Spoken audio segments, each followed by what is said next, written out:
Capítulo 3. Ideias, raciocínios e imaginação das multidões.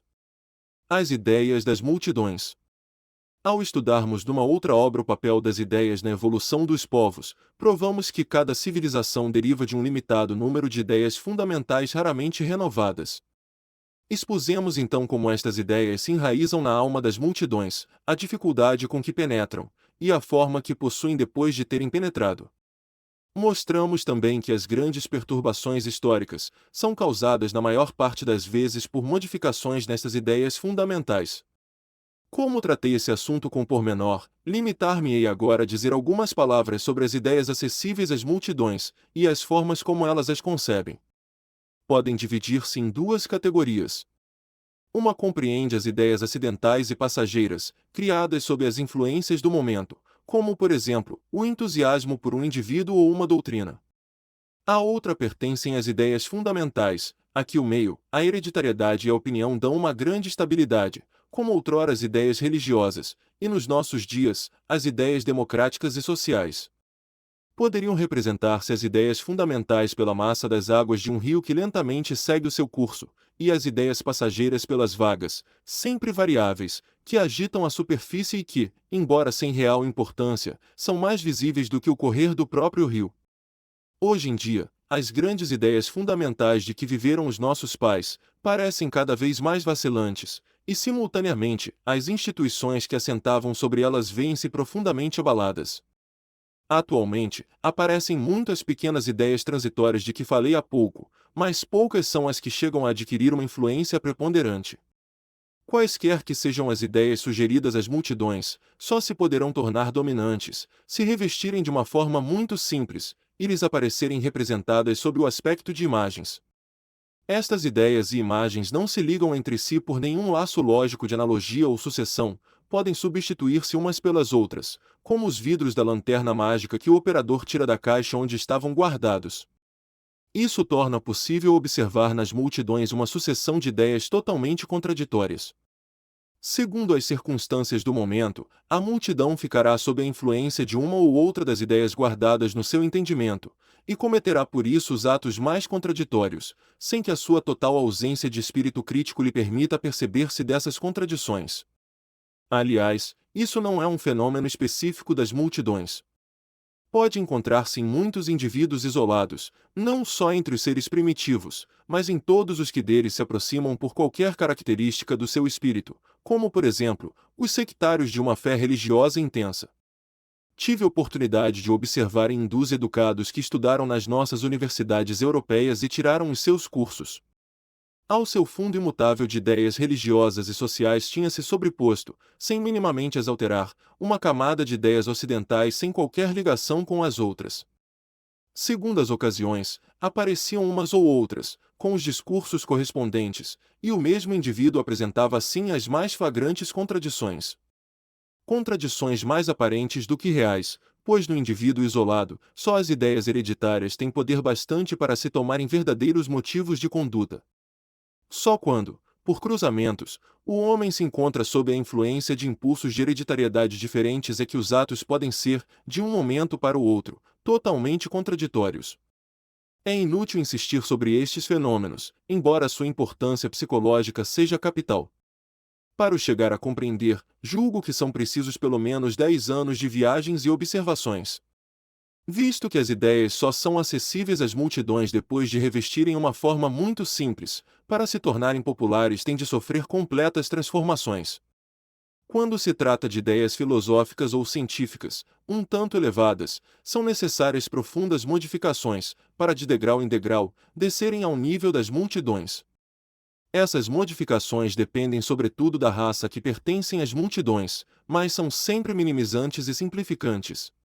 Assim, de um ponto de vista social, não há, na realidade, hierarquia das ideias, isto é, ideias mais ou menos elevadas. O simples fato de uma ideia chegar às multidões e conseguir fazê-las vibrar, basta para despojar essa ideia de tudo quanto constituía a sua elevação e a sua grandeza. De resto, a importância de uma ideia não está tanto no seu valor hierárquico, como nos efeitos que produz. As ideias cristãs da Idade Média, as ideias democráticas do século passado, as ideias sociais do nosso tempo, não são de certo muito elevadas, e filosoficamente, podemos considerá-las erros lamentáveis. Contudo, o seu papel foi e será imenso, e elas durante muito tempo figurarão entre os fatores essenciais da conduta dos Estados. Mesmo que a ideia passe por modificações que a tornam acessível às multidões, só atuará quando, por processos que depois estudaremos, penetrar no inconsciente e passar a ser um sentimento. Esta transformação é geralmente muito demorada. Aliás, não se deve acreditar que é por ficar demonstrada a sua veracidade que uma ideia pode produzir os seus efeitos, mesmo nos espíritos cultos.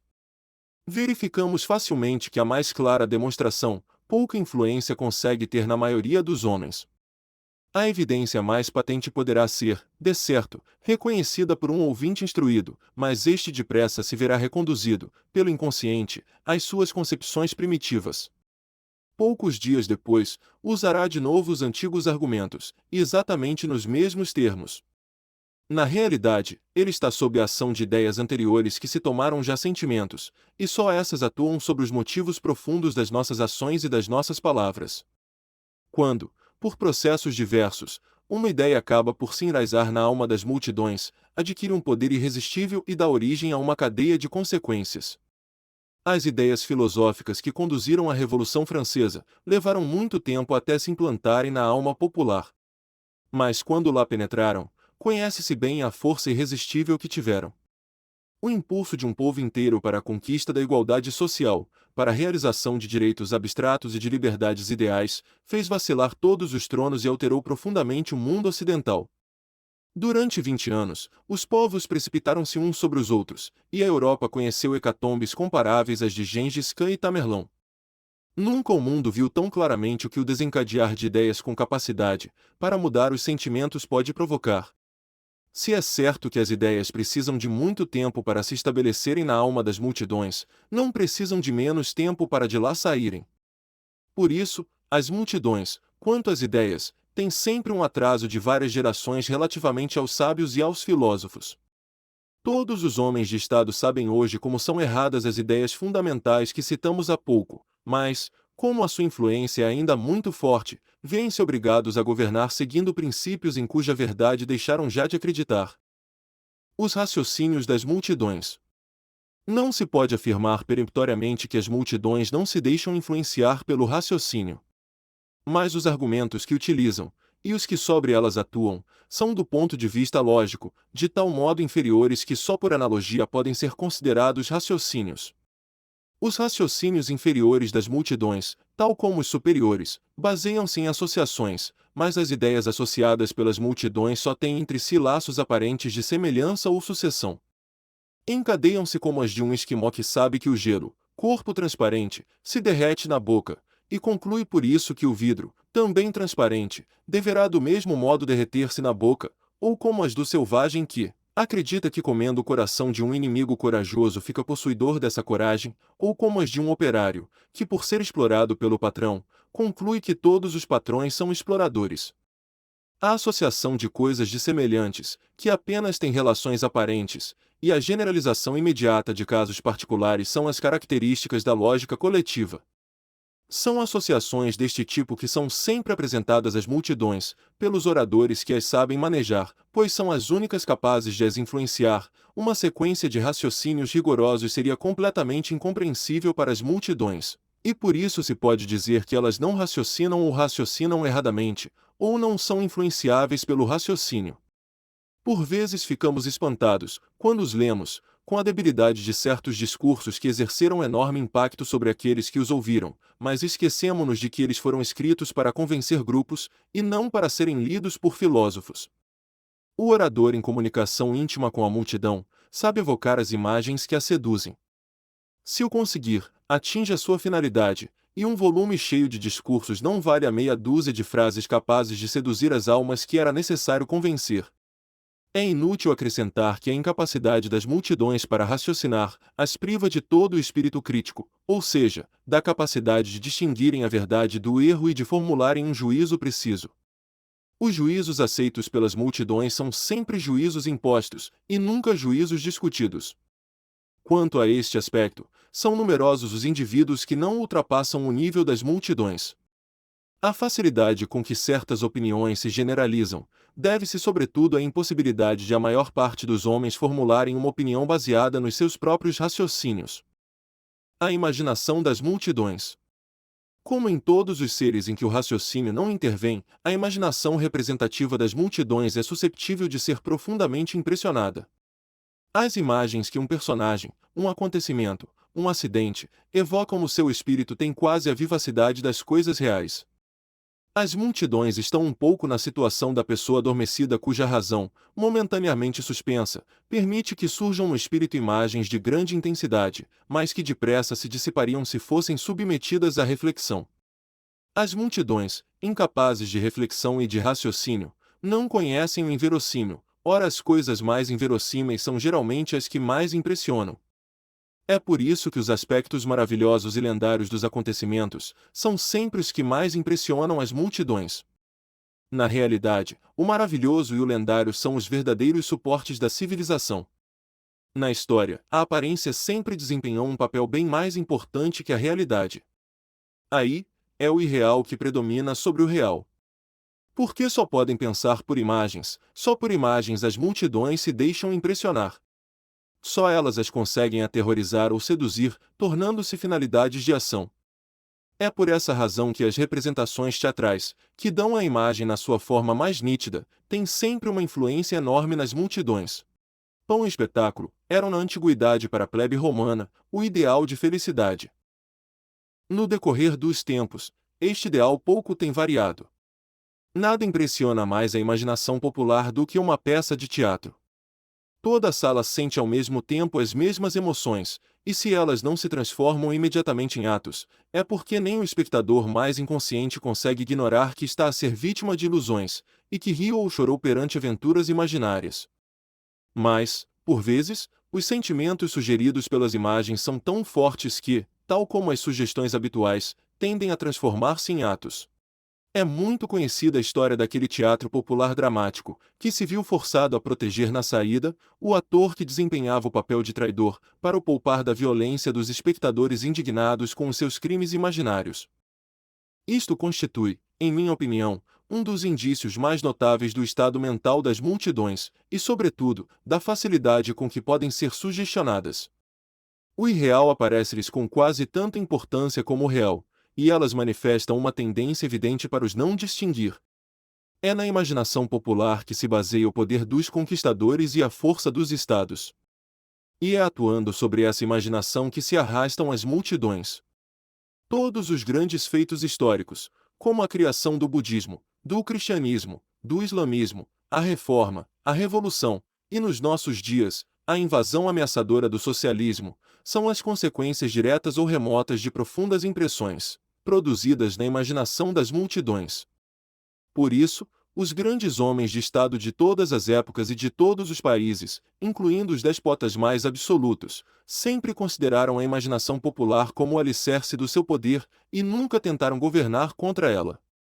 Foi tornando-me católico, dizia Napoleão ao Conselho de Estado, que acabei com a Guerra da Vendêa, foi fazendo-me muçulmano que me instalei no Egito, e foi fazendo-me ultramontano que conquistei os padres em Itália.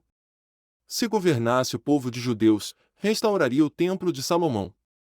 Depois de Alexandre e César, talvez nenhum grande homem tenha compreendido melhor como se deve impressionar a imaginação das multidões. A sua preocupação constante foi impressioná-la. No meio das suas vitórias, dos seus discursos, de todos os seus atos, e até no seu leito de morte, era nisso que pensava. Como se impressiona a imaginação das multidões? É o que veremos daqui a pouco. Por agora diremos apenas que não é com ações destinadas a influenciar a inteligência e a razão que se consegue atingir esse fim. Antônio não precisou de uma retórica muito trabalhada para amotinar o povo contra os assassinos de César. Leu-lhe o seu testamento e mostrou-lhe o seu cadáver.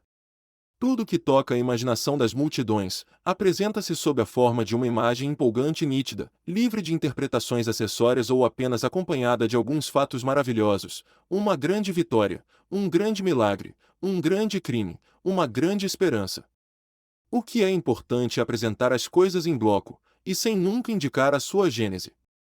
Uma centena de pequenos crimes ou de pequenos acidentes não causam qualquer impressão na imaginação das multidões, enquanto um só grande crime, uma só catástrofe, as abalará profundamente, mesmo que tenha consequências infinitamente menos graves do que os tais 100 pequenos acidentes todos juntos.